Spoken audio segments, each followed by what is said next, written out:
तेज के ज्ञान से ही तुष्ट हो जाता है, वह उस व्यक्ति के समान है जो परम सत्य के ब्रह्म रूप को ही समझ सकता है। जो व्यक्ति कुछ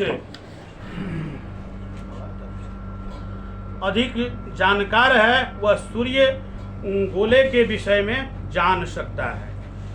देखिए, जो जिनको जितना जानकारी रहता है उतना अपना अनुभव लगाते हैं।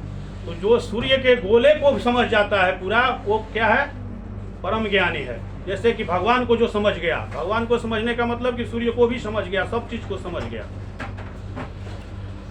जिसकी तुलना परम सत्य के परमात्मा स्वरूप से की जाती है, जो व्यक्ति सूर्य लोक के अंतर में प्रवेश करता है उसकी तुलना उससे की जाती है जो परम सत्य के साक्षात रूप की अनुभूति प्राप्त करता है। सूर्य की सतह में वही प्रवेश कर सकता है। सूर्य की सतह का उदाहरण यहाँ इसलिए दिया गया, किस लिए दिया गया है? हमको भगवान को समझने के लिए दिया गया है। ये नहीं कि सूर्य को समझ गया तो भगवान को समझ जाएगा, ऐसी बात नहीं है। वो एक उदाहरण पेश किया गया है यहाँ पे। प्रभुपाद जी ने इसको उदाहरण स्वरूप समझाने के लिए हम लोगों को बताया है। अतः जिन भक्तों के परम सत्य के भगवान स्वरूप का साक्षात्कार किया है वो सर्वोच्च अध्यात्मवादी हैं। यद्यपि परम सत्य के अध्ययन में रत सारे विद्यार्थी एक ही विषय के अध्ययन में लगे हुए हैं, सूर्य का प्रकाश, सूर्य का गोला तथा सूर्य लोक की भीतरी बातें। एक क्लास में सभी सब लोग बैठे हैं, मगर अध्ययन क्या कर रहे हैं? भगवान के विषय में जानकारी करने के लिए कर रहे हैं। इन तीनों को एक दूसरे से विलग नहीं किया जा सकता, फिर भी तीनों अवस्थाओं के अधेता एक ही श्रेणी के नहीं होते। मतलब इन तीनों को विलग नहीं किया जा सकता। भगवान एक ही है, मगर हम इतना आदमी है ना, अलग अलग कुछ समझते हैं ना। कोई ज़्यादा समझ जाता है, कोई कम समझता है। क्लास में एक ही क्लास में टीचर सभी को एक ही ज्ञान देता है, मगर सब लोग अलग अलग समझते हैं।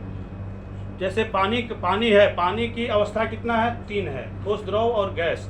उसी प्रकार एक ही तत्व है भगवान, सबका अलग अलग स्वरूप है। संस्कृत शब्द भगवान की व्याख्या व्यासदेव के पिता पराशर मुनि ने की है। संस्कृत शब्द किससे आया है? पराशर मुनि। समस्त धन, शक्ति, यश, सौंदर्य, ज्ञान तथा त्याग से युक्त परम पुरुष भगवान कहलाता है। ऐसे अनेक व्यक्ति हैं जो अत्यंत धनी हैं, अत्यंत शक्तिमान हैं, अत्यंत सुंदर हैं और अत्यंत विख्यात विद्वान तथा विरक्ति भी हैं, किंतु कोई साधिकार यह नहीं कह सकता कि उनके पास सारा धन, शक्ति आदि है। कितना चीज से भी संपूर्ण हो जाइए, आपके अंदर कुछ न कुछ कमी रहेगी ही, वो कभी पूरा होने वाली नहीं है। एकमात्र भगवान कृष्ण ही ऐसा दावा कर सकते हैं क्योंकि वे भगवान हैं। ब्रह्मा, शिव या नारायण सहित कोई भी जीव कृष्ण के समान पूर्ण ऐश्वर्यवान नहीं है। यहाँ तक कि ब्रह्मा और शिव यानी कि विष्णु भगवान, नारायण भी कृष्ण के समान नहीं है, उनसे अलग है। उनका जो स्वरूप है वो सब है। अतः ब्रह्म संहिता में स्वयं ब्रह्मा जी का निर्णय है कि श्री कृष्ण स्वयं भगवान है, न तो कोई उनके तुल्य है न उनसे बढ़कर है। वे आदि स्वामी या भगवान हैं, गोविंद रूप में जाने जाते हैं और समस्त कारणों के परम कारण हैं। ईश्वर परम कृष्ण सच्चिदानंद विग्रह अनादिरादि गोविंद सर्व कारण कारणम। ऐसे अनेक पुरुष हैं जो भगवान के गुणों से युक्त हैं। कुछ गुण जो है ना, आदमी का भी भगवान से मिलता जुलता होता है, मगर वो ईश्वर नहीं होता है। किंतु कृष्ण परम है क्योंकि उनसे बढ़कर कोई नहीं है। वे परम पुरुष है, ऐसा हम नहीं कह रहे हैं प्रभु, ये ब्रह्मा जी कह रहे हैं। ब्रह्मा जी बता रहे हैं ईश्वर परम कृष्ण सच्चिदानंद विग्रह अनादिरादि गोविंद सर्व कारण कारणम। ये ब्रह्मा जी के मुख से निकला हुआ है। उनका शरीर सच्चिदानंदमय है।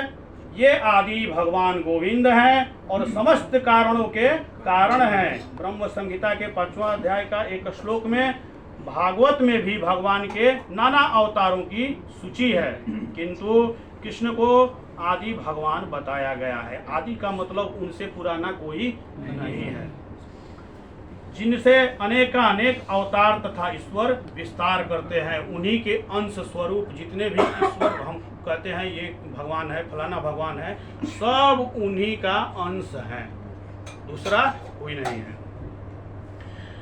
एते चांस कलापुष कृष्णस्तु भगवान स्वयं इंद्रारिव्याकुलं लोकम मृगयन्ते युगे युगे। यहाँ पर वर्णित सारे अवतारों की सूचियां या तो भगवान की अंश कलाओं तथा पूर्ण कलाओं की है, किंतु कृष्ण तो स्वयं भगवान है। भागवत का एक स्कंद का 3 अध्याय का 28वां श्लोक, अतः कृष्ण आदि भगवान परम सत्य परमात्मा तथा निर्विशेष ब्रह्म दोनों के उद्गम है। चाहे हम जिस रूप में भगवान को मानते हो, भगवान उसी रूप में हमको मिल जाते हैं। जिस रूप में हम कल्पना करेंगे, जिस रूप में हम चाहेंगे, उस रूप में भगवान हमको मिल जाते हैं। भगवान की उपस्थिति में अर्जुन द्वारा स्वजनों के लिए शोक करना सर्वथा अशोभनीय है। भगवान जिसके रथ पे विराजमान है, वो अगर शोक युक्त है तो उसके लिए वो शोभा का विषय नहीं है।